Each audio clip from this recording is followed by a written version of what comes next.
Salut. Ouais. Ça va les gars? Clément il est déjà mort derrière. Clément, bah c'est parce qu'on est très drôle. Bonsoir, Faut dire qu'on est très drôle. Alors bonsoir à tous, bonsoir. Ou bonjour. Hein. Oui, bah oui. Bienvenue dans ce 4e numéro de Pourquoi Buffy c'est génial. 4e, c'est. On est content. Déjà, bah oui, on est vieux déjà. Hein. Donc on va faire un petit rappel du principe pour ceux qui ne nous connaissent pas.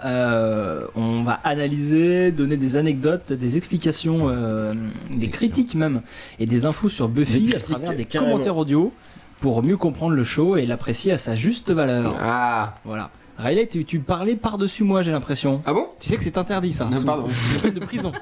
D'accord.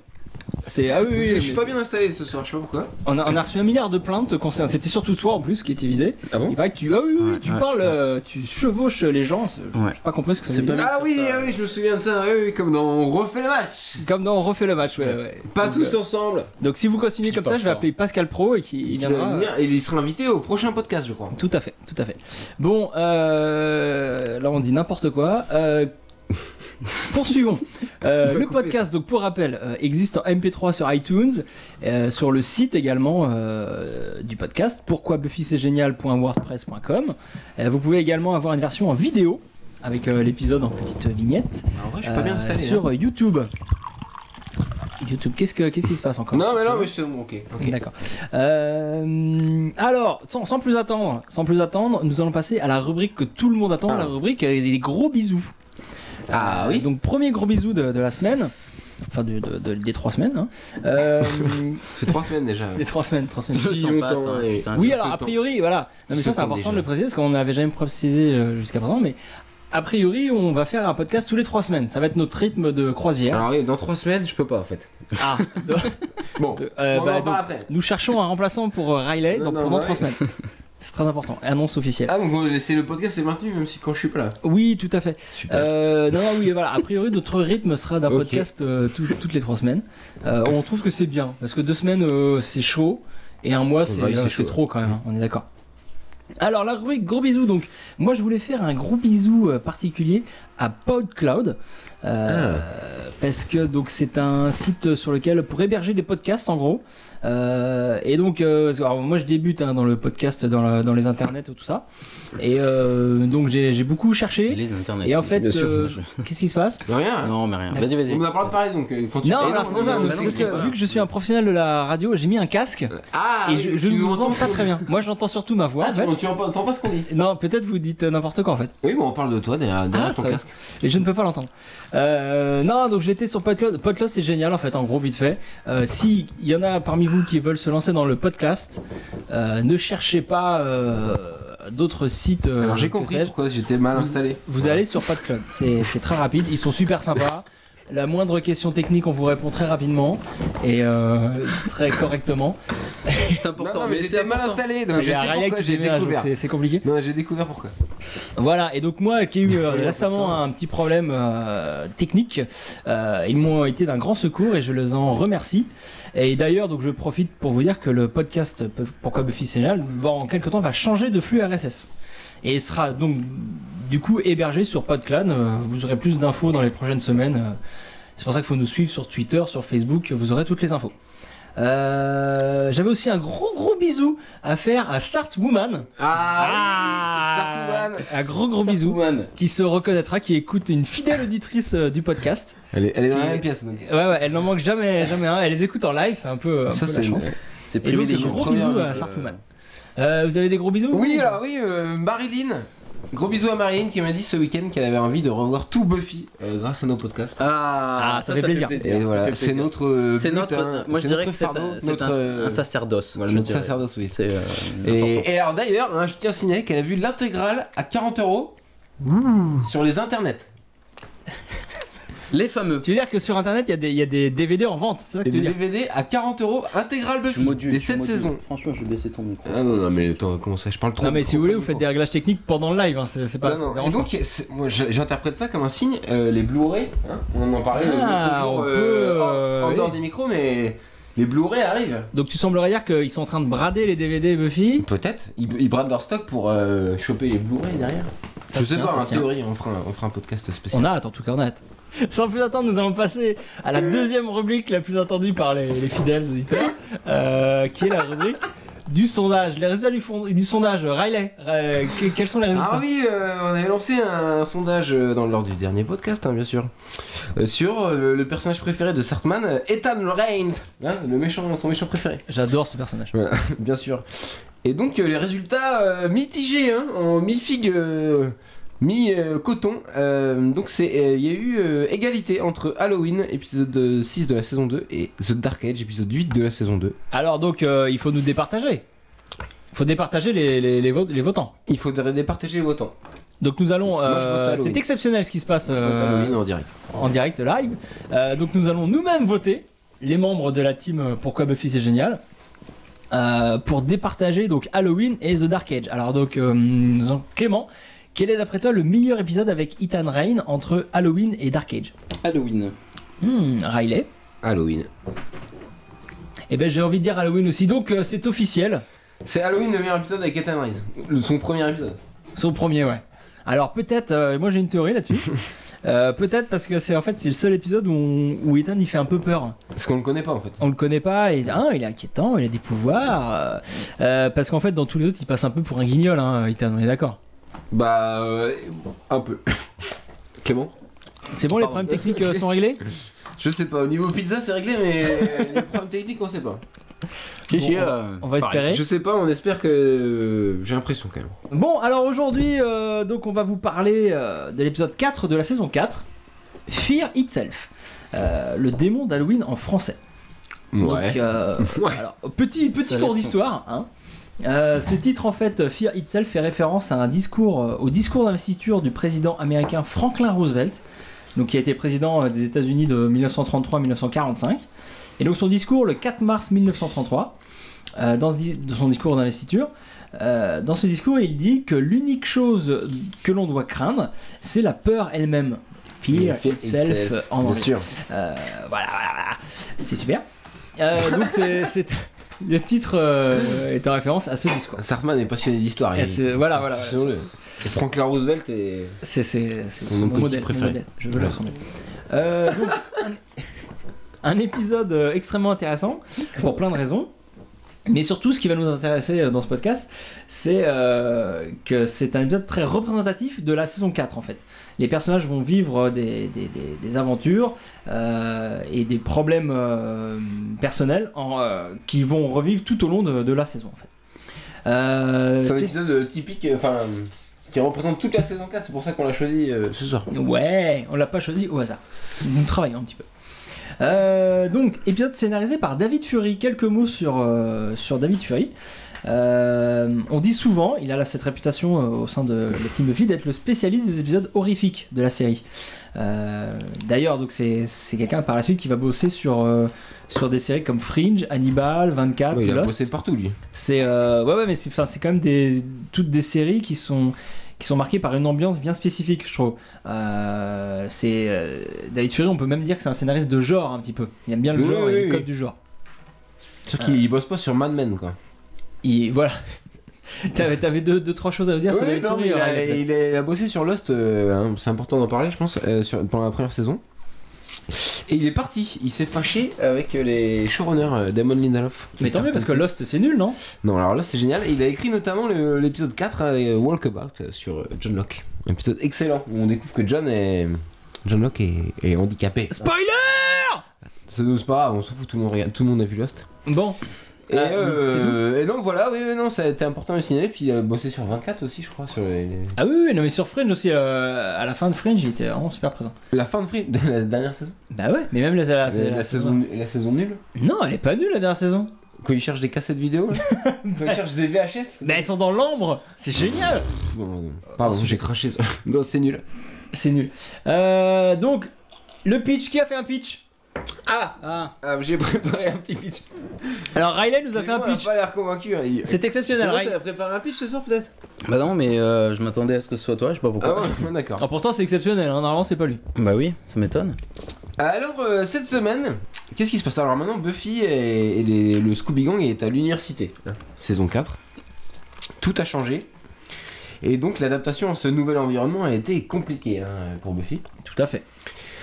Et notamment Buffy, avec les mecs, ça s'est mal passé. Elle a rencontré Parker qui s'est foutu d'elle et qui l'a pris et qui l'a... ils ont passé un bon moment, je crois, mais ça a été assez rapide. Mais bon, elle s'est fait vraiment avoir, elle découvre à la dure les joies de l'université aux États-Unis. Le monde étudiant est sans... En France, c'est pas du tout comme ça. Donc elle commence l'épisode déprimée. On parle aussi, c'est important, il y a Anya qui fait partie du Scooby-Gang maintenant, qui n'est plus démon, qui a changé. Alors Anya qui remplace plus ou moins le personnage de Cordelia en fait, c'est un peu ça. Elle n'a rien à voir avec Cordelia. On vénère tellement Cordelia que ça n'a rien à voir. Parce que là elle est en décalage justement, tout son personnage joue sur le fait qu'elle connaît pas le monde réel et les habitudes du quotidien des humains. Oui voilà, en fait c'est l'inverse de Cordelia, qui elle était ancrée dans le réel et qui connaît pas, qui avait rien à voir avec le monde démoniaque. Elle est complètement différente. Mais je sais pas, c'est le fait d'avoir un personnage féminin qui est à contre-courant de tout le monde. Ouais, tout simplement, le salaire de Cordelia, il est pour Anya maintenant au niveau de la production, je pense. Peut-être. Il fallait toujours un personnage.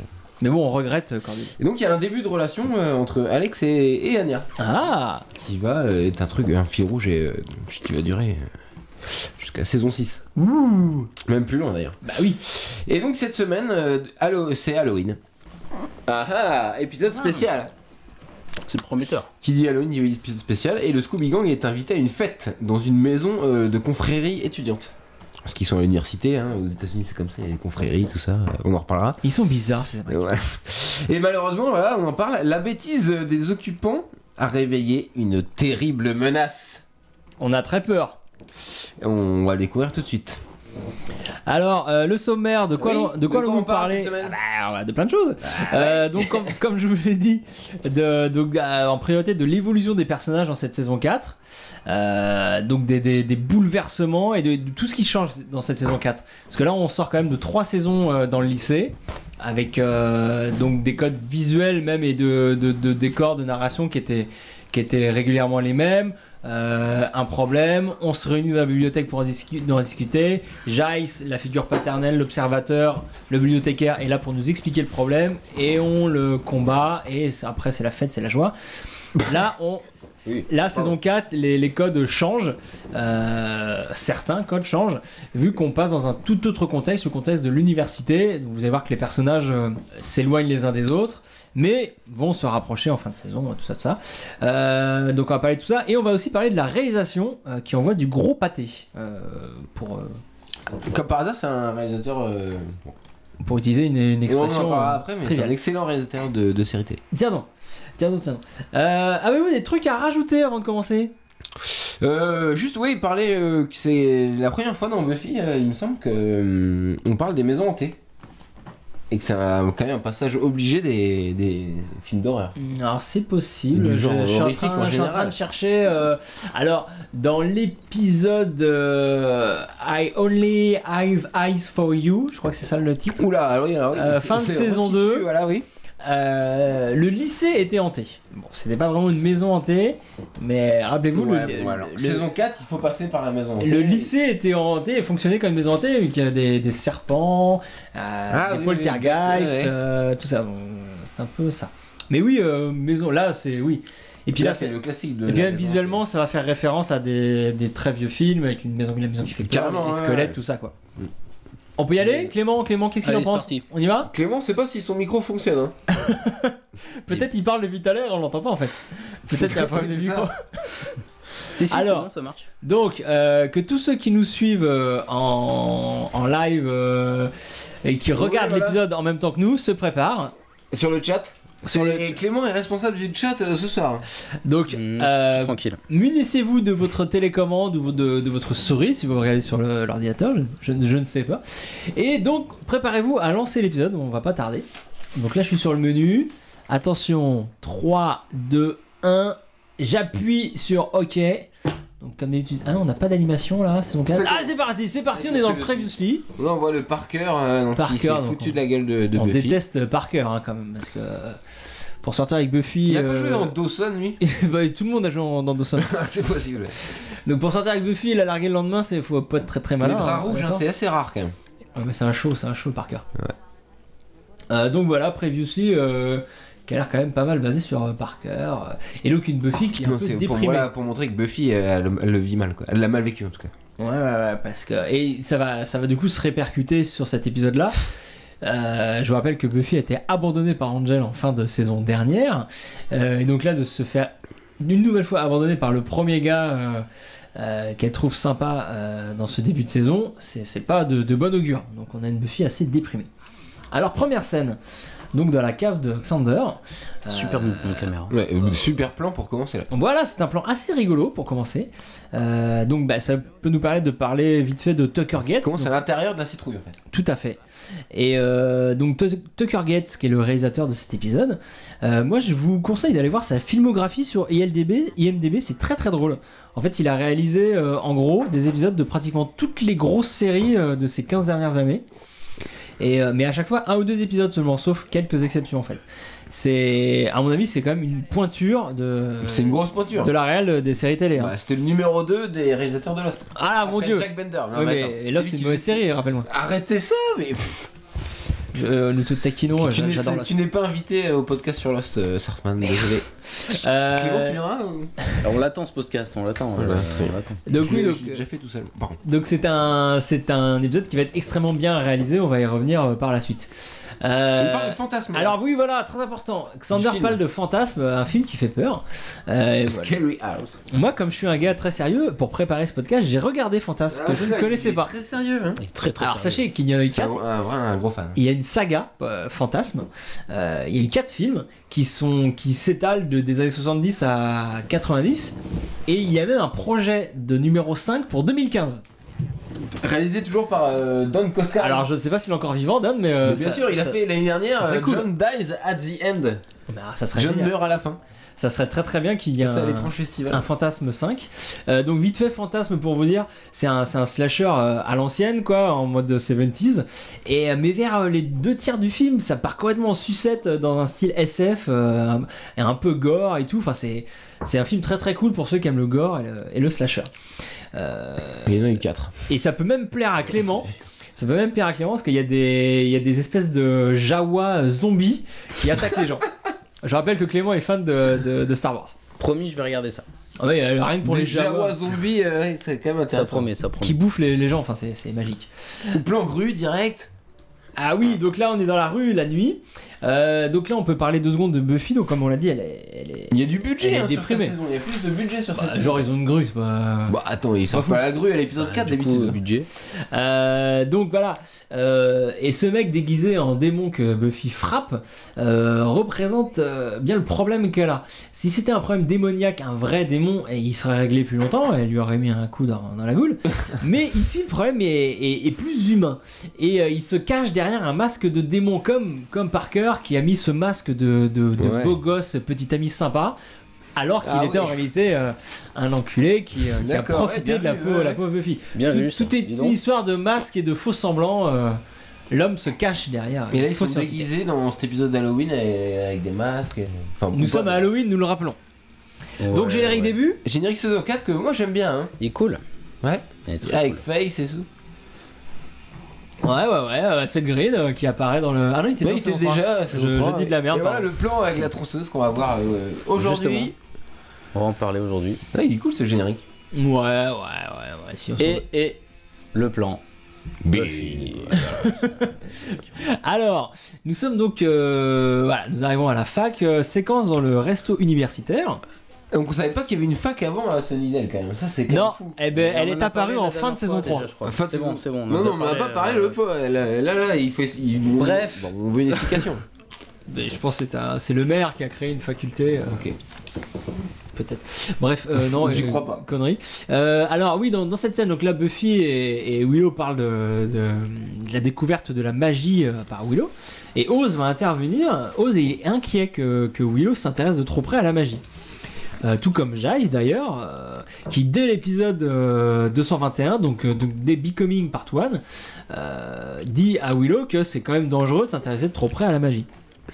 Et c'est intéressant de remarquer que l'évolution de Willow par rapport à la magie se passe de manière super lente.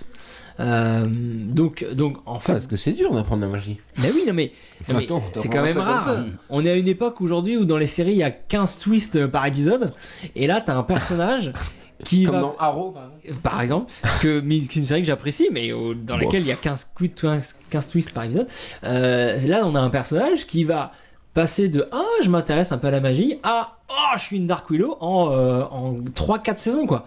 C'est quand même très très lent. C'est une évolution de personnage. Mais c'est super. C'est pas des twists. Non, mais c'est la construction du personnage qui va justement en plus avec son homosexualité. C'est devenu rare maintenant de trouver des évolutions aussi lentes et qui s'inscrivent dans la durée. C'est quand même très rare. L'autre connard. Tout à fait. Oui, Clément, tu disais. Bah je regarde l'épisode, pardon. D'accord. Non, et la dernière petite chose à annoncer, la chose marrante, c'est que Oz, lui, a peur que Willow s'intéresse de trop près à la magie parce qu'il sait que ça peut devenir dangereux.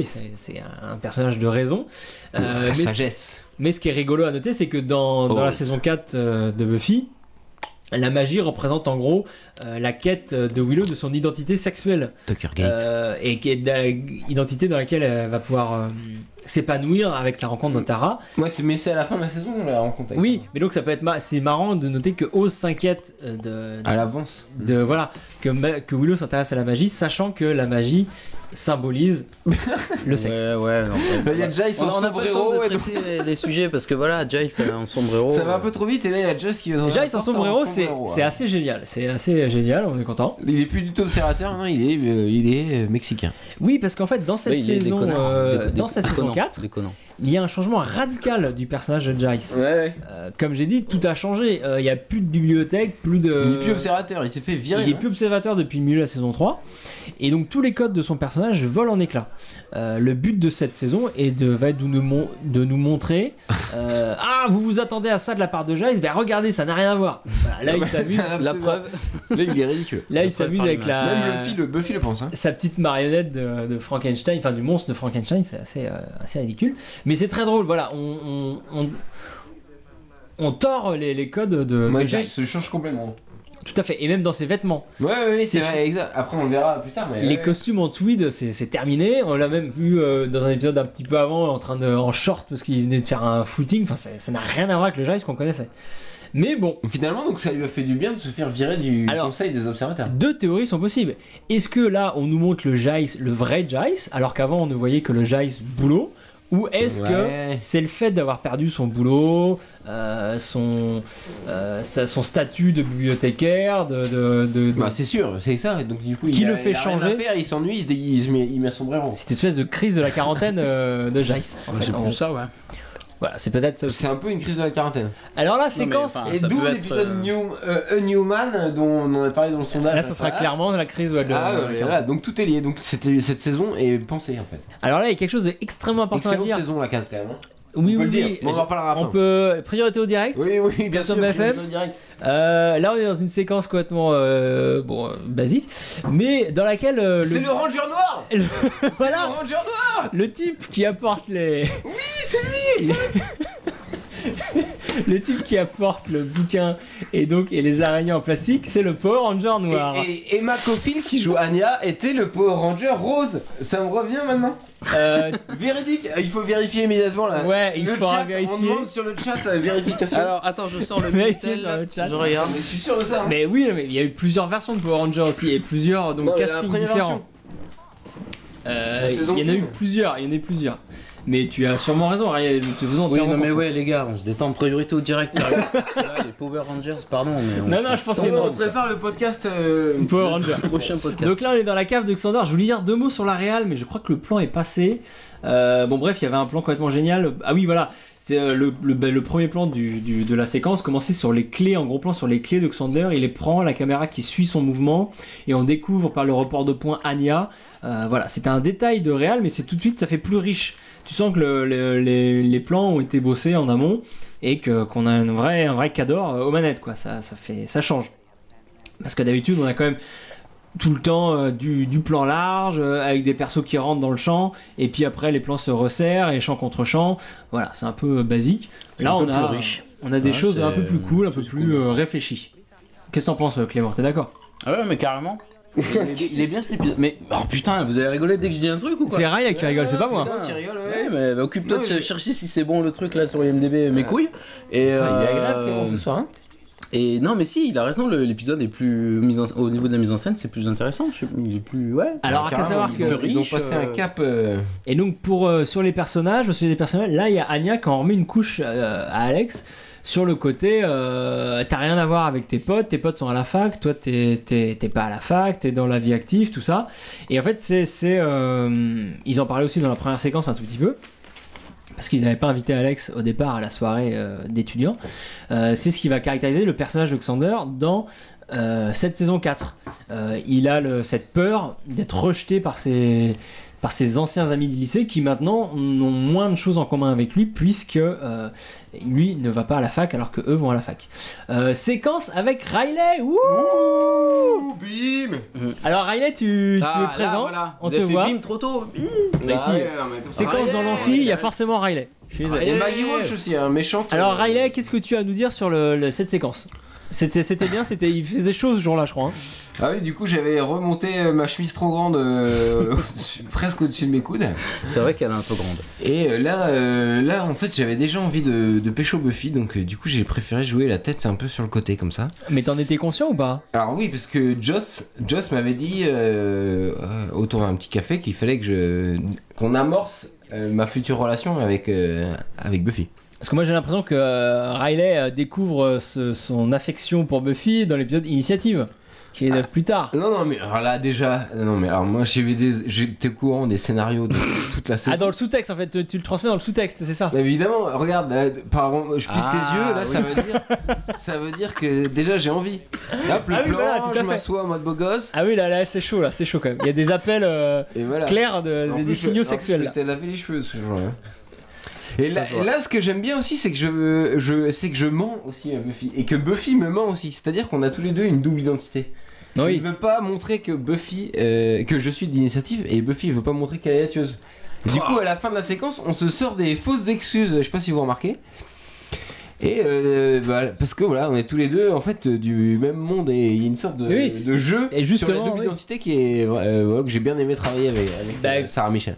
Comme dans l'épisode Initiative justement. Je me pense, voilà.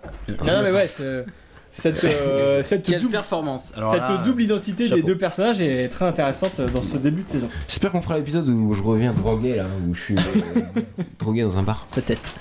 Alors, donc maison des étudiants. Donc Xander en prend un peu aussi, se prend des réflexions par rapport au fait qu'il n'est pas étudiant. Ça va par les autres bientôt. gros connards. Voilà. Ils ont l'air un peu cons quand même tous. C'est des étudiants, ils sont cons. C'est un peu à cause d'eux qu'ils ratent le truc. Enfin, ils ont l'air C'est vraiment, un peu à cause d'eux qu'il y a tout l'épisode en fait, parce qu'ils déclenchent en recopiant un symbole dans un bouquin donc qu'ils n'ont même pas lu, parce que c'est des idiots. Et là on parle d'Evil Dead. On avait dit qu'on n'en parlerait pas, mais bim, du coup j'ai envie d'en parler. Non mais parlons d'Evil Dead, Clément. Hein. Là ça fait penser à Evil Dead. Quel est le rapport avec Evil Dead? Au niveau de l'idiotie des personnages. Ouais, enfin idiotie dans le sens qu'il y a une formule magique et bim, ils vont là. Ah oui, de jouer avec l'horreur. Voilà. Mais en fait, ce n'est pas un jeu quand tu es. Ouais, parce que dans Evil Dead, il faut pas dire cette phrase et ils le disent. L'autre il dit ça peut être rigolo, il dit. Oui, parce que justement, il se moque de tous les codes du genre. Ouais, là, c'est pareil, mais là, ils prennent cher. Hein, du coup. En tout cas, ils font bien de faire ça, ces petits cons là, regardez. Donc là, il y a une référence à la force. Alors Clément. Oui, référence. J'ai pas redis-moi parce qu'en fait, moi, je l'ai pas vu en VO celui-là. Il y a un problème de la force, maître. Qu'est-ce qui se passe? Référence Star Wars. Du coup. Xander qui dit ça à Oz. T'as pas vu? D'accord. Non, j'ai pas vu. D'accord. J'ai pas vu. Je regardais. Bah non, je regardais le. Bien, le spécialiste Star Wars, bien. Oh, les effets spéciaux sont bien faits. J'ai loupé la cette seule saison référence. 4, saison 4, il y a vraiment. Et là, bim, alors attention, au moment où l'araignée prend vie, il y a du drop. Il y a un drop au milieu de l'image. J'ai pas vu. Et il y a du timecode en haut à gauche de l'image. Je vous invite à faire des retours des formations professionnelles et des arrêts sur image. Ceux qui veulent faire du montage, franchement, ouais, effectivement, c'est important. Parce que en tant que vérifieur PAD depuis de nombreuses années, vérifieur PAD, ouais. Je suis habilité à voir les timecodes, à valider ou non un PAD. Prêt à diffuser, hein, bien sûr, pour les non-initiés. Et là, je peux vous dire que ce plan de Buffy n'est pas PAD. Il n'aurait jamais dû être diffusé à la télévision. C'est un véritable scandale. Bref. Maison de Buffy. Maison de Buffy. Bon, c'est pas sûr qu'elle joue dans Power Rangers. Ah, peut-être tu t'as eu de la merde. Parce que moi, je le crois aussi en fait.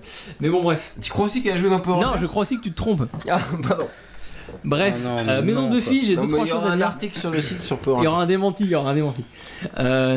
Donc on place une petite référence ici au père absent de Buffy, car je rappelle que dans cet épisode, la peur de Buffy, ce sont les hommes auxquels elle ne peut s'attacher sans souffrir. Car ces hommes la laissent tous tomber à chaque fois. Rappelez-vous son père, qui est de moins en moins présent, alors qu'au début de la saison, au début de la série, on le voyait de temps en temps. Angel qui vient de la quitter en saison 3, Parker qui l'a laissé tomber après une nuit torride. Donc la petite Buffy doit se méfier des hommes qui lui courent après et qui, malgré tous les stratagèmes, ne veulent qu'une seule chose, c'est lui sauter dessus.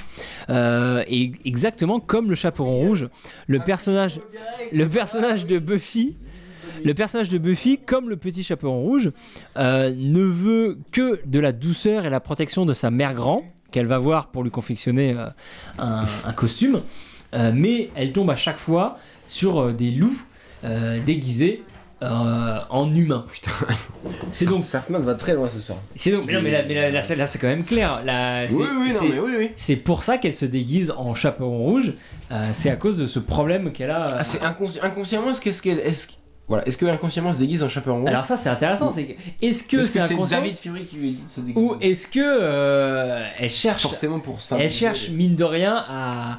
Moi j'ai l'impression que justement c'est que inconsciemment elle attire ce genre d'homme qui lui fait du mal, comme le petit Chaperon Rouge. Je trouve qu'elle joue tout le temps pareil dans cet épisode, Sarah Michelle Gellar, je sais pas pourquoi. Ouais, je veux dire qu'elle joue pas très bien. D'accord, mais là c'est vraiment on parlait du Chaperon Rouge. Non mais là on vient d'avoir joué comme depuis le début de l'épisode, elle fait la même sourire, tout pareil. Et parce qu'elle est déprimée. Non mais là, ouais, non mais joue toujours pareil quoi. Ah, c'est le moment de lancer un petit sondage, hein? Pourquoi pas les amis, non? Parce que là au niveau du conducteur il y a un sondage. Hein. Nous t'écoutons Riley. Alors cette semaine, on parle de Halloween, hein, on est dans le thème. Quel est votre Halloween special préféré? C'est important. Donc, soit l'épisode Halloween de l'épisode 6 de la saison 2 avec Ethan, on en a déjà parlé. Soit le Fear Itself qu'on est en train de regarder en ce moment, qui est quand même un bon épisode. Alors juste, je vous coupe Riley là, il y a un mec déguisé en homard qui est juste à chier de rire. Je suis désolé. Effectivement. Fin de la parenthèse. À lui seul peut-être qu'il mérite de gagner son âge. Et l'épisode 6 de la saison 6, All the Way. Hein, qui se passe aussi à Halloween, ouais. Qui se passe aussi à Halloween avec Dawn qui sort avec des vampires. Enfin, elle le sait pas. Voilà, moi, okay, je vote immédiatement, c'est l'épisode Fear Itself.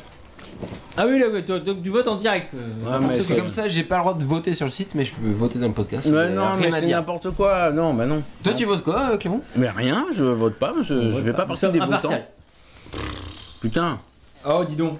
Alors, on a le droit de voter à ses propres élections. Bon, une dernière chose que je voulais dire sur le personnage de Buffy et son rapport aux hommes, parce que ça, je pense que c'est un peu intéressant, et donc j'ai envie de vous faire chier avec. Vas-y. Est-ce que c'est sexuel un peu? Et j'ai pas eu le temps de le dire tout à l'heure. C'est que par exemple, donc cet épisode. Ils sont moins fait chier sur les costumes cette année que sur la saison 2, je crois. Cet épisode ressemble à plusieurs égards à l'épisode Nightmares de la saison 1, le 10e épisode de la saison 1. C'est vrai. Où donc dans cet épisode, ce sont ce sont pas les peurs, mais ce sont les cauchemars qui se matérialisent.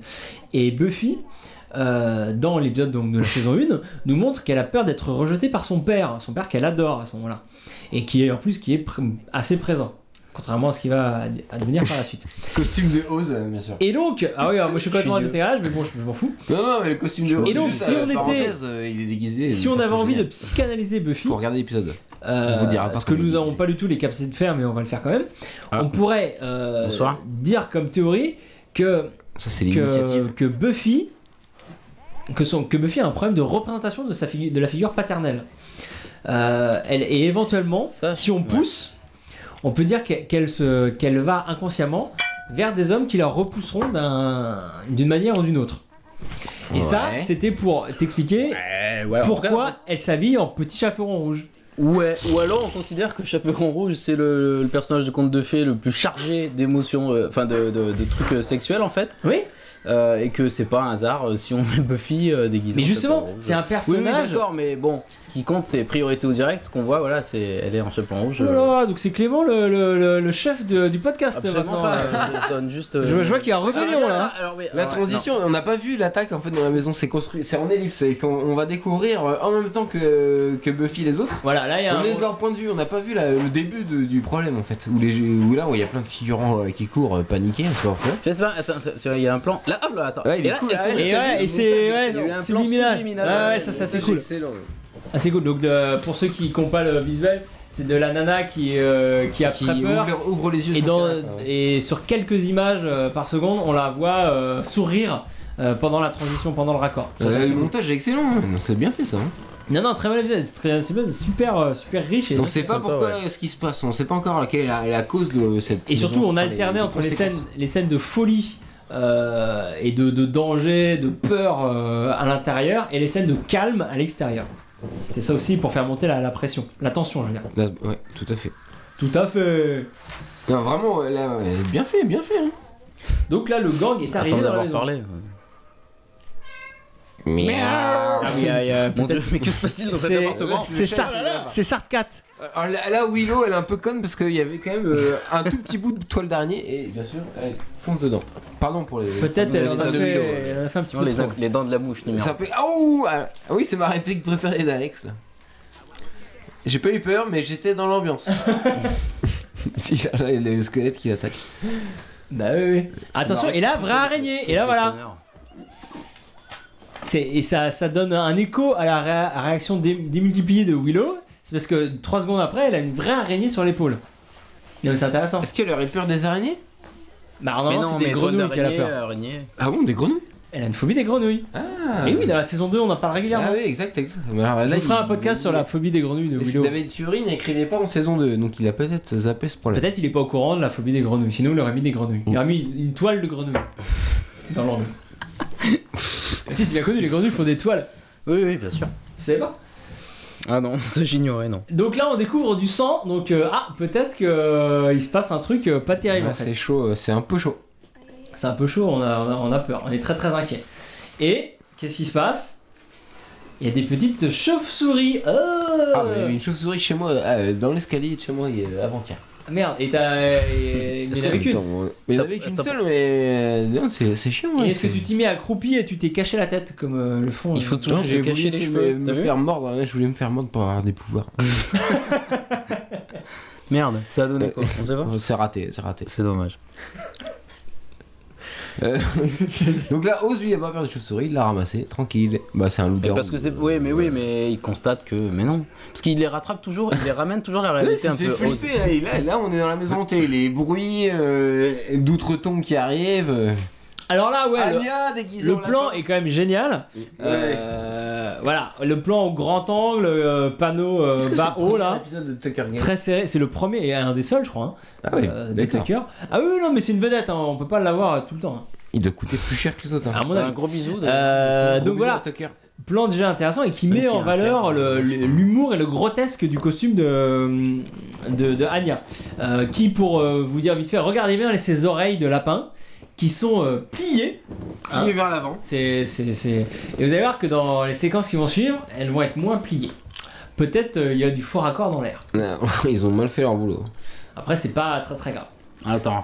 Donc là, il y a un effet complètement génial de fenêtre.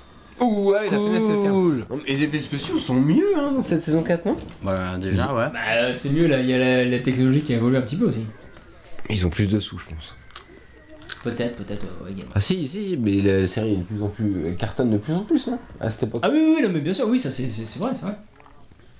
Tant que j'ai pas d'infos détaillées, j'aime pas me lancer dans des Oui, non, extrapolations. pardon, il faudrait qu'on étudie Mais les audiences de Buffy. Je récupérais les sur budgets. Le budget par rapport aux audiences, puis pareil, le changement de chaîne, bon... On fera une étude On fera un là-dessus, épisode spécial très prochain. dessus aussi. Hein. Tout à fait. Donc là, nous avons notre Scooby Gang qui est un peu déboussolé. Et là, voilà, Alex commence à devenir invisible. Mais voilà, Ah, on le sait pas encore. voilà, ce qui est très bien fait, c'est qu'on le sait pas encore. Ouais. Mais quand on connaît le scénario, on se voit que tout de suite, il dit des choses et personne ne Personne réagit. lui répond, ouais. Et donc, il est déjà invisible à ce moment-là, même si quand on connaît pas l'histoire, on s'en est pas. Mais les autres font pas gaffe tout de suite à où est-ce qu'il est. Hein. Ouais, Il y a c'est que bien. Buffy plus tard qui... C'est bien écrit quand même. Ah, c'est bien écrit. Donc It's C'est bien Alive, lancé. It's Alive, une nouvelle Le référence. couteau en plastique, on avait le même pour un tournage. Ça devait être un très bon film, je pense. Donc It's Alive, c'est une nouvelle référence au film Il est Frankenstein. bien fait le squelette. Il est très cool ce squelette. Comme l'a fait Giles plus tôt. Donc une référence qui se tient parce que c'est un épisode Est-ce qu'il serait pas vu en Michael Jackson? qui met en scène une maison dans laquelle les objets inanimés prennent vie. Ouh, qui a pris le coup? Je peux. Pardon, excuse-moi. Je peux finir de. Pour une fois qu'il y a un coup de pied dans cet épisode. Donc les objets inanimés prennent vie, comme dans Frankenstein où un corps inanimé prend vie. Donc là nous sommes passés à l'acte 3. C'est pas vraiment ça. Bon. Bah si, c'est ça. C'est plusieurs morceaux d'êtres humains qui prennent vie. Mais c'est un corps qui sent vie à la base. Ouais, mais vu que la vie de tous les. Ah pardon, j'ai jamais vu Frankenstein. Peut-être tu vas m'expliquer Frankenstein.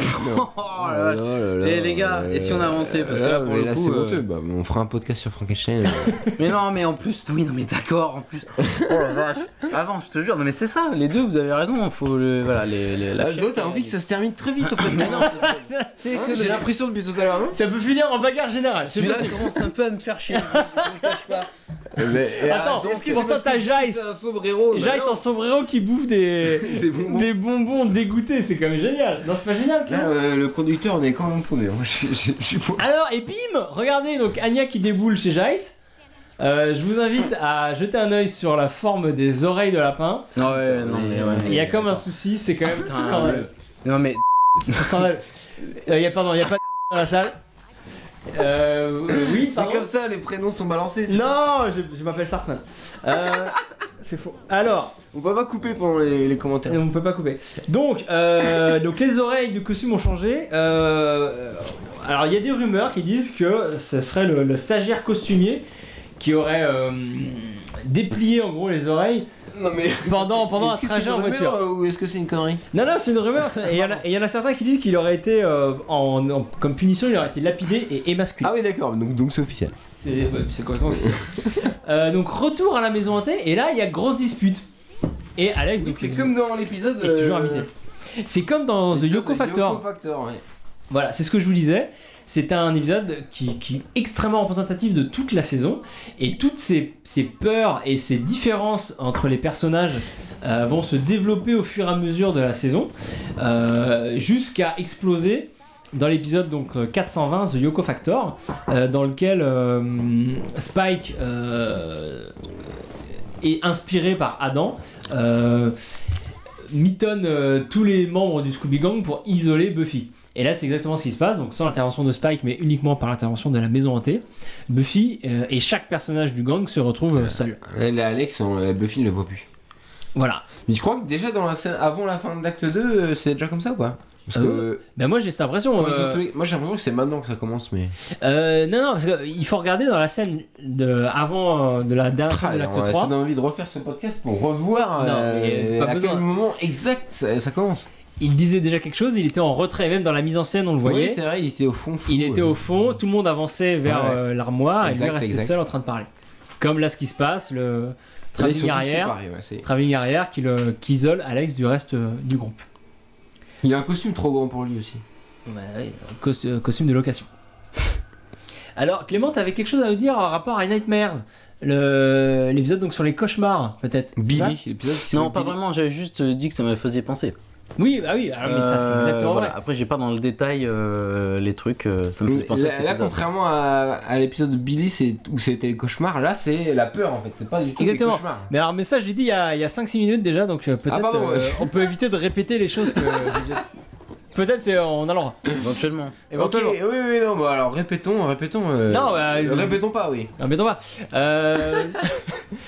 Donc, chaque personnage a une peur différente. On l'a dit, Buffy, les hommes qui. Enfin, elle veut pas s'attacher aux hommes qu'elle aime pas. Alex, peur d'être tout seul. Willow, peur de pas contrôler, d'être nul en magie. Et là, Oz, la peur de Oz, c'est de ne pas pouvoir contrôler son côté loup-garou. Ouais. Et donc ça se matérialise ici, il se transforme en plein milieu de la nuit alors qu'on n'est pas du tout en pleine lune. Et donc il a très très peur. Et il dit à Willow de se barrer, tout ça. Et Willow va même sortir une réplique prémonitoire. Elle va dire à Oz au moment où il part, « Don't leave me ». Ne me quitte pas. Ouais. Sachant que précurseur. Ouais. Voilà, sachant que dans quelques épisodes... annonciateur plutôt.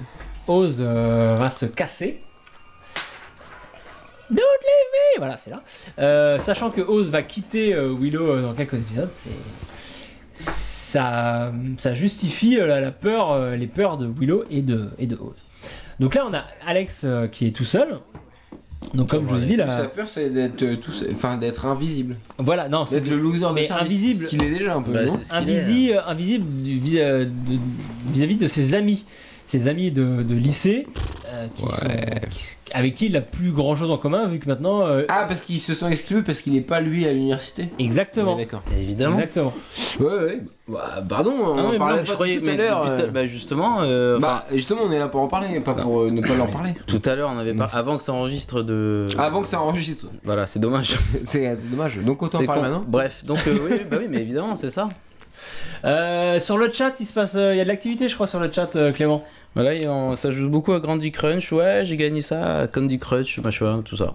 Donc c'est très intéressant. Il se passe absolument rien. Les gens ce n'écoutent soir, pas ce qu'on raconte en fait. Non, là pas ce soir, malheureusement. Est-ce que ça les aide à faire des gros scores à Candy Crush, peut-être, le podcast? Ah, ça c'est pas précisé, mais par contre je vais me lancer un petit message pour savoir.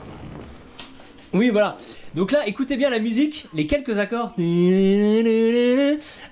C'est la même musique que dans l'épisode de Bewitched, Bothered and Bewildered. Mon accent est très mauvais. Donc épisode 216, dans lequel, au moment où Amy lance un sort d'amour foireux pour Alex. Rappelez-vous, Alex veut que Cordelia l'aime à nouveau pour la larguer, mais le sort foire complètement. Et toutes les femmes de Sunnydale tombent amoureuses de Xander. Sauf Cordelia, forcément. Et donc on peut dire que officiellement cette musique qu'on vient d'entendre est la musique officielle des sorts foireux. Vu que là on peut le voir, le sort que vient de lancer Willow, il chie complètement. Là, elle se fait attaquer par des boules vertes. Voilà. Parce que donc comme je l'ai dit, la peur de Willow c'est d'être une mauvaise magicienne. C'est un peu léger. Mais si, c'est cool pour Buffy, pour Alex, mais pour Willow c'est un peu. Bah, c'est ça, et la preuve. Non mais je sais, je comprends que c'est ça. Ah, tu dis que David Fury est un mauvais scénariste. Non, je dis pas ça, je dis juste que le truc sur Willow c'est vite fait. La peur d'être mauvaise magicienne, je sais pas. Moi, non mais pourquoi pas, c'est dans l'actualité du personnage. Mais et pour rappel, parce que faut qu'on parle un peu de sexe, il y a un quota de sexe. Ah oui, on n'a pas parlé de sexe ce soir. Pour rappel, dans cette saison 4, la magie et la découverte de la magie par Willow est une métaphore de sa quête d'identité sexuelle. Et donc la magie, plus elle va aller dans la découverte de la magie, plus elle va comprendre qu'elle est en fait homosexuelle. Et ça va aussi se symboliser par le personnage de Tara, qui va lui permettre de s'épanouir en tant qu'homosexuelle et magicienne. On dirait Alice au Pays des Merveilles là. Donc là, tombe avec sa petite robe. Il y a quelques. Ouais, le fait que les portes, il y a même une porte toute petite porte par laquelle elle va s'échapper après. Non, puis les couettes, la peau. Là, Buffy, donc dans la cave, face à ce mec bizarre qui a le cou pété, il y a quelques. Il fait flipper, hein. Quelques références à. Ouh, les mains. À Alice au Pays des Merveilles. Bon là les mains de zombies qui sortent de terre, c'est plus trop Alice au Pays des Merveilles. C'est du classique de film d'horreur. Il était temps, dans Buffy il y a quand même assez rarement des zombies, enfin des morts vivants qui sortent du sol à la thriller quoi. Enfin, alors il y en a mais pas souvent cool. Ceux-là sont cool. Ils ont réussi mieux dans parce que par exemple dans Dead Man's Party c'est pas ouf. Ouais. Là ils sont cool je trouve les zombies. Ah ils sont cool carrément. Donc Jace a été appelé à la rescousse par Anya. Il a changé complètement de look là, le Giles, hein. Ah oui, c'est fini les costumes en tweed, là on est en mode. Il est en black, il est en civil quoi en fait. Il sort le matos et il sort la trompe. Bien sûr. Alors là, et donc là, évidemment, ça sert, comme je vous avais dit, à. Il fait une ouverture, à changer complètement son personnage. D'identité, à changer l'identité du personnage de Giles, qu'on s'attend à ce qu'il fasse un sort, à ce qu'il jette un sort pour forcément créer une porte, et non, il y va en mode badass avec une tronçonneuse. Mais il faut, ça fait du bien un peu de voir Giles comme ça. Et là justement, c'est intéressant de noter que pour ceux d'entre vous qui ont vu Fantasme 2, donc la suite du film auquel il était fait référence en début d'épisode. Ah, il a tout vu. Dans Fantasme, mais j'ai vu les 4 et c'est assez cool. T'as vu les 4? Tu travailles pas. 3 et 4 sont pas ouf, mais tu travailles pas, tu n'as que ça à faire. Le 1 et 2 sont très bien. Et bref, dans Fantasme 2, il y a le personnage de Reggie. La chambre aux chèvres. Reggie, il est dans tous les épisodes. Mais dans Fantasme 2, Reggie a une tronçonneuse et il va ouvrir une porte dans le mur. Il va faire une porte, fabriquer une porte dans un mur pour rentrer dans une maison. C'est une référence directe. C'est complètement direct. Fantasme 2. Et ça peut être même une référence à la nouvelle identité de Giles parce que Reggie dans la saga Fantasme est le mec un peu plus vieux que les autres parce que les autres c'est des jeunes et le mec un peu badass quand même. Donc ça peut dire plusieurs choses, cette référence à Reggie. Pas du tout. Réunion du Scooby Gang, enfin, après être passé par les terribles peurs. Oh là là, oui, tout va mieux. Avec des jolis plans, des travelling circulaires et tout. Voilà, mais c'est la marque de Tucker aussi. Les plans sont toujours en mouvement et ça donne du rythme. C'est très bon. C'est un bon Tucker, on le répétera jamais assez, mais il gère. Là, la réplique de Buffy, j'adore. What is wrong with you? Elle lui gueule ça, j'adore. Comme si c'est lui qui était en tort. Alors que lui, il est déprimé parce que tout le monde l'oublie. Personne l'oublie. Ouais. Alors là, ce qui est très intéressant, c'est que notre gang se retrouve réunis sans avoir combattu. Sans avoir combattu personne. C'est ça, ils ont rien combattu. Alors ouais, ça peut paraître. Ils ont subi tous les 4 quoi. Exactement. Donc ça peut apparaître comme un truc un peu nul, et on peut penser, comme je me disais la première fois que j'ai vu l'épisode, que là on a une petite faiblesse de script. Mais finalement, le fait qu'ils n'aient pas besoin de combattre réellement leur peur pour se sortir de la maison, car ils vont bientôt en sortir, vous allez voir, trouve sa logique dans la suite de la saison. C'est dans la suite de la saison qu'ils devront combattre leur propre peur, et là, dans cet épisode-là, on ne voit les peurs elles ne font que se matérialiser, très concrètement. Et ces peurs, elles vont faire des ravages par la suite de la saison, et elles ne disparaîtront définitivement dans l'avant-dernier épisode, quand, vous le savez, les 4 vont se réunir à l'intérieur de Buffy. Enfin, les 3. Les 4 vont faire un à l'intérieur de pour combattre Adam. Voilà, et donc toutes leurs différences vont plus ou moins s'effacer, c'est comme ça qu'ils vont combattre leur peur, et ici en fait ils les combattent pas. En fait cet épisode était fait, entre guillemets, pour nous montrer les peurs de nos héros. Moi c'est l'impression que j'ai. Et Joyce qui arrive, le plan incroyable. Et justement, s'ils les avaient combattus, s'ils avaient combattu et vaincu les peurs à ce moment-là, il n'y aurait plus rien à raconter dans le reste David de la saison. Nous présente les peurs des personnages. C'est juste une sorte d'intro. Avec un démon pourri derrière. Voilà, exactement. Donc là, Jace est arrivé comme un warrior en mode Reggie, exactement comme Reggie dans Fantasme 2. Il joue au Coranto. Ouais. D'ailleurs, dans Fantasme 2, il y a même un duel. Il y a même un duel à la tronçonneuse. Je vous le conseille. Il y a 2 mecs qui ont chacun une tronçonneuse. Putain, si, je l'ai vu. Ils font un duel comme un duel d'épée. C'est magique, c'est quand même magique. Donc, on vous conseille. C'est pas mal, le combat de tronçonneuse. Ouais, c'est très très bon. Donc là, alors, prix auto-direct, qu'est-ce qui se passe ? Non, mais là, en fait, il dit il ne faut pas, Buffy, casser le truc. Enfin, il dit il faut casser le truc. Si vous cassez le truc, c'est drôle, casse le truc. Ouais, c'est sketch. Donc là, juste le plan qui était avant du sur coup, ça Buffy, réveille le démon, et le démon. Il est tout petit. Le plan était très cool. Non, dis pas, même s'ils le savent, les gens. Ah, non, j'ai dit trop tôt. Il faut faire monter le truc, tu vois. Il faut monter, voilà, la fumée. Même s'ils le savent. Et voilà. Ayez quand même une attention sur la réalisation de Tucker qui est toujours vraiment très très cool. Là, par les mouvements de caméra, on a l'impression qu'il est gigantesque. Il donne quand même du spectaculaire à l'épisode qui en a pas vraiment. Et là déjà. Là, on croit que c'est un démon normal. Oui, bien sûr. Qui regarde en l'air. Voilà. Et en fait, c'est un nain. C'est plus qu'un nain, c'est un Lilliputien. Ça, c'est cool. Oui, un Lilliputien. Oui, Pas oublier qu'on est à la période d'Halloween, alors du coup, on déconne quand même. Ouais, mais ça finit vraiment en blague. Pour une fois, c'est pas un démon un démon invincible, que c'est juste un tout petit monstre. Et parce que je vous répète, il fallait que ça soit un monstre nul à chier, parce qu'il fallait pas qu'ils aient besoin de le combattre pour combattre leur peur en fait. C'est un galop d'essai, on pourrait dire. En fait, il n'y a pas vraiment de chute à cet épisode, ça finit un peu abrupt comme ça, quoi. Bah si, la chute elle est comique. Ouais, d'accord, complètement. mais... Attends, tu vois comment elle va se débarrasser du truc. Mais ça... effectivement, ils ont rien combattu, ils ont juste subi Ils ont juste subi la maison, et c'est tout, quoi. Plan incroyable, et bim, écrasé. Terminé. Et donc, chez Jace en mode sketch. Enfin, en mode sketch. Parce que ça finit par une vanne, en fait. Alors, encore un dernier petit... voilà, juste ce plan qu'on vient de voir, là. Un plan tout bête, là, où Xander regarde Anya. Et au niveau de la réal, on a une amorce d'Anya avec un report de points sur Xander. Comme si, au début, Anya est floue et apparaît plus clairement... et apparaît net ensuite. Comme si Anya, du fait d'avoir mis son costume d'Halloween un peu grotesque, Anya apparaît plus clairement aux yeux de Xander. Il la voit d'un œil différent. Mais non, vous rigolez, mais c'est comme ça que le plot. On rigole de la blague. Ah pardon. Actual size. Tac, bim, voilà, c'est fini comme ça. Donc oui, donc vanne. Et non, mais ça c'est intéressant. On finit l'épisode sur une vanne. Et ça, c'est aussi quelque chose qui est nouveau dans cette saison 4. On avait déjà eu des épisodes qui se terminaient sur des vannes dans Buffy, bien sûr.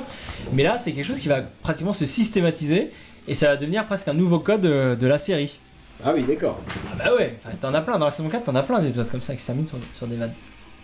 Fin d'épisode alors, et ça finit comme ça. Il s'est passé très rapidement. Il est court cet épisode, hein. Mais ouais, non. Il dure combien de temps? Pareil. Il est cool, il est drôle. Non, mais j'ai l'impression qu'il est plus court que les autres. Je sais pas pourquoi. Peut-être parce que c'est le 3ème acte, 4ème acte, ça se prolonge. Non, mais c'est passé très vite. Ouais. Alors, une petite conclusion. Évidemment. La saison 4 alterne entre les épisodes sur l'initiative et Riley et sa relation avec Buffy. Attends, les meilleurs épisodes donc. Et. Oui, bien sûr. Si, j'ai joué. Et d'autres épisodes qui sont beaucoup plus standalone. Donc standalone, je vous rappelle, avec des histoires bouclées à la fin de l'épisode. Et on a l'impression que dans cette saison, le Big Bad n'est pas vraiment le plus important en fait. Parce que moi j'ai eu l'impression, enfin c'est mon avis personnel, mais j'ai eu l'impression que les meilleurs épisodes c'était quand même les standalone.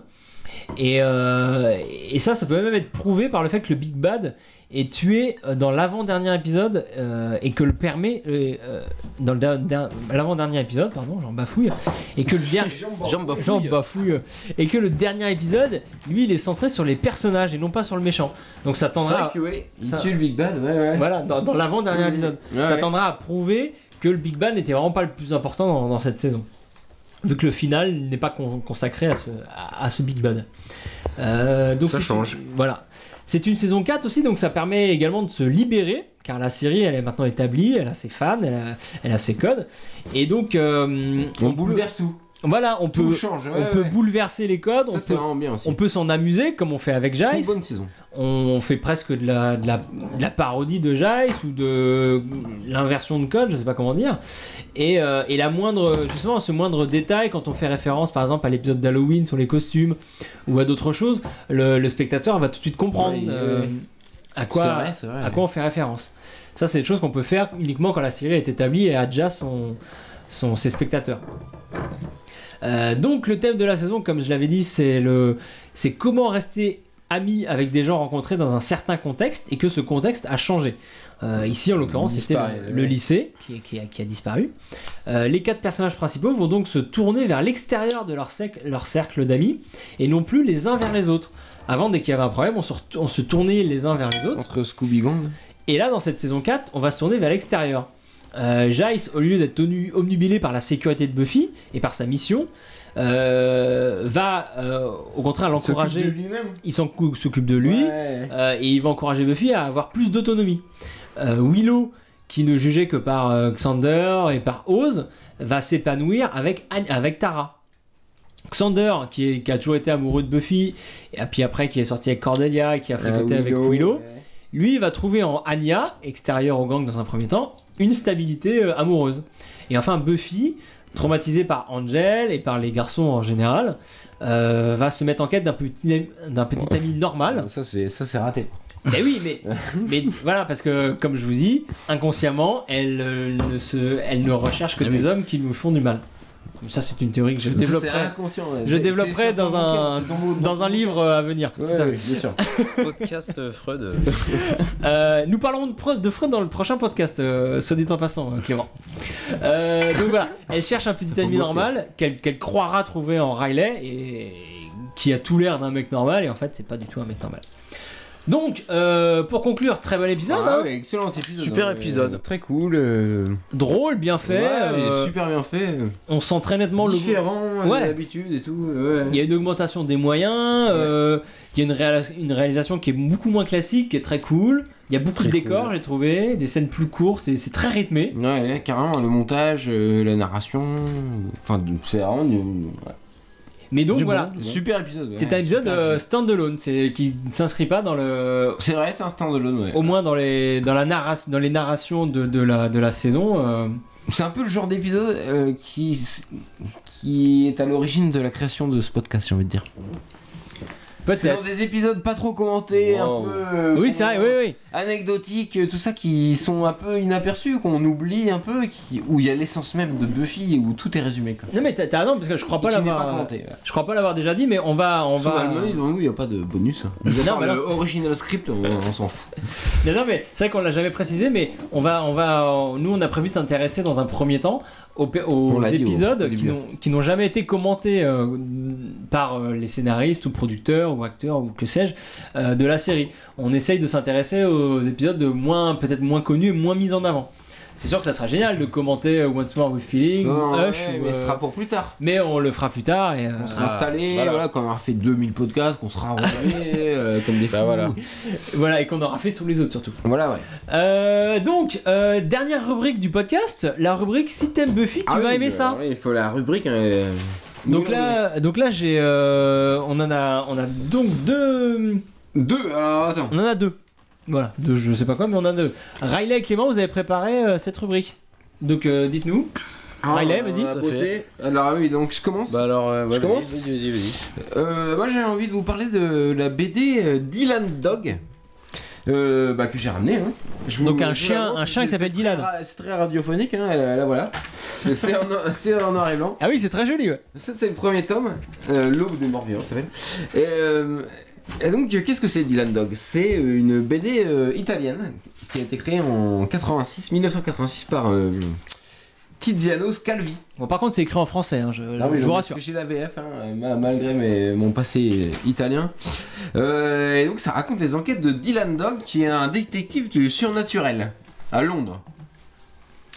Et comme tout bon détective, il drague les filles. Groucho Marx dans le. Comme tout bon détective dans la BD. Ouais, c'est un détective à l'ancienne, déjà, le cliché du polar et tout. Il y a les femmes fatales qui arrivent dans son bureau et il les accueille, il va les prendre pour les enquêtes. C'est un Nestor Dorma. Là, ça fait, effectivement, il y a Groucho Marx. Groucho Marx, en fait, c'est son sosie ou pas. Il y a une sorte de doute. Dans l'histoire. Et c'est son assistant, et son assistant pour les enquêtes, mais aussi pour tout quoi. Il lui fait la vaisselle, le linge. Et le concept de Groucho, c'est qu'il sort des vannes tout le temps. C'est le personnage comique en gros. Il sort des jeux de mots pourris. Il est désagréable, irrévérencieux. Il est assez génial. Et donc voilà, Dylan Dog, il mène des enquêtes sur. C'est un mélange de polar et de fantastique. Et aussi un peu de Nicky Larson, je sais pas comment vous dire, mais il mène des enquêtes à chaque fois, il affronte les persos classiques du fantastique, quoi, les zombies, les vampires, les loups-garous. Ça parle aussi un peu de sexe, ça va un peu plus loin avec certaines de ses clientes. Et alors figurez-vous qu'il y a plus de 250 épisodes en Italie, quoi. Génial! Ah non, c'est un truc de fou. Et ça sortait pas en France et ça commence à sortir. Là, c'est le premier tome que j'ai ramené, L'Aube des Morts Vivants. Mais ça sort aux éditions, je sais pas quoi. Parce qu'il y a deux éditions en fait. Bonelli Comics. Bon, Panini Comics, voilà, c'est traduit par Panini Comics forcément.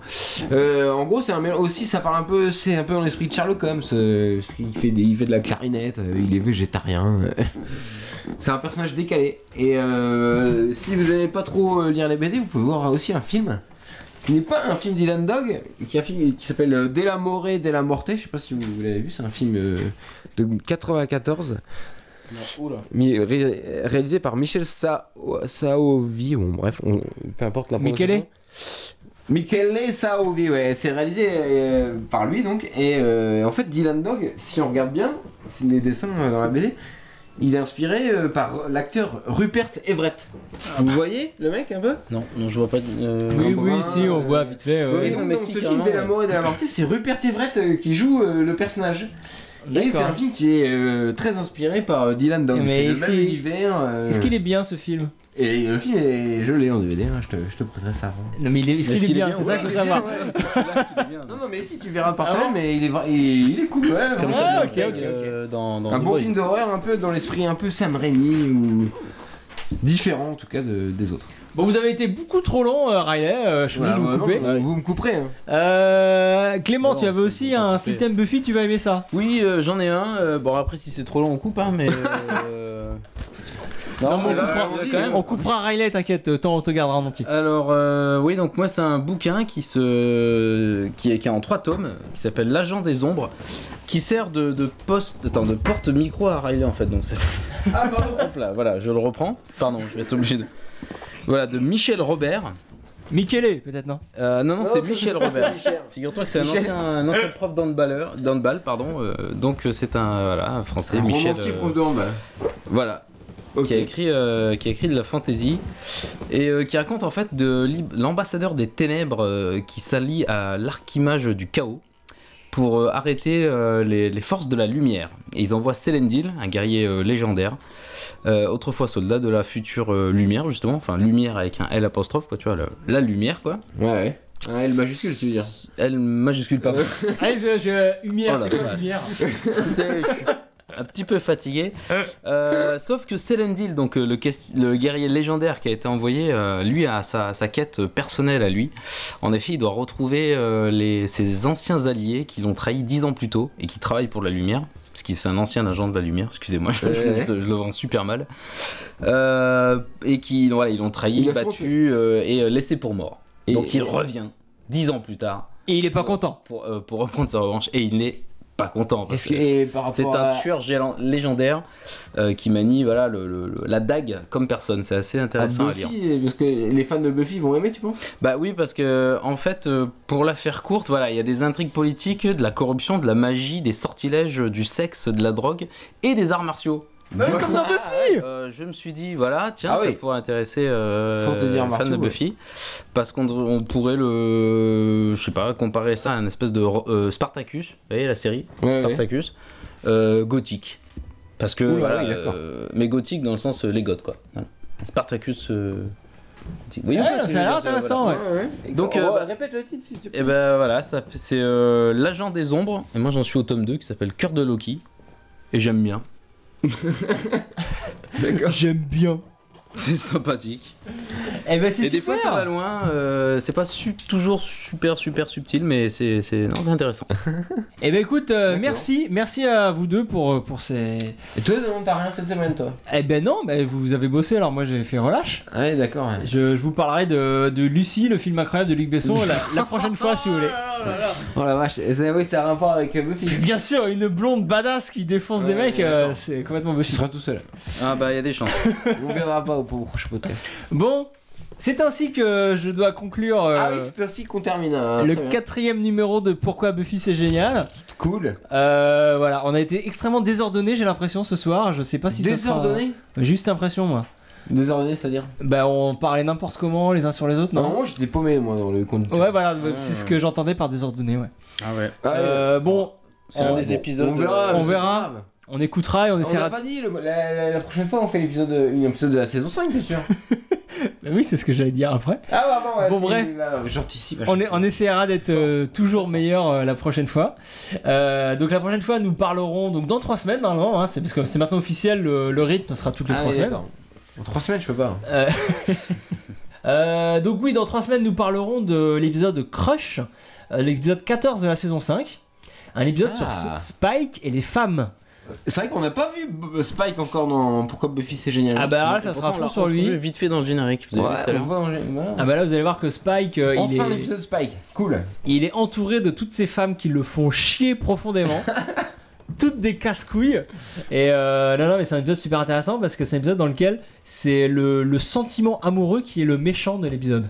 Vous verrez un peu loin certains. Non, c'est vrai. Ça lui arrive de temps en temps. Freud et... On vous expliquera pourquoi. On parlera un petit peu de Freud.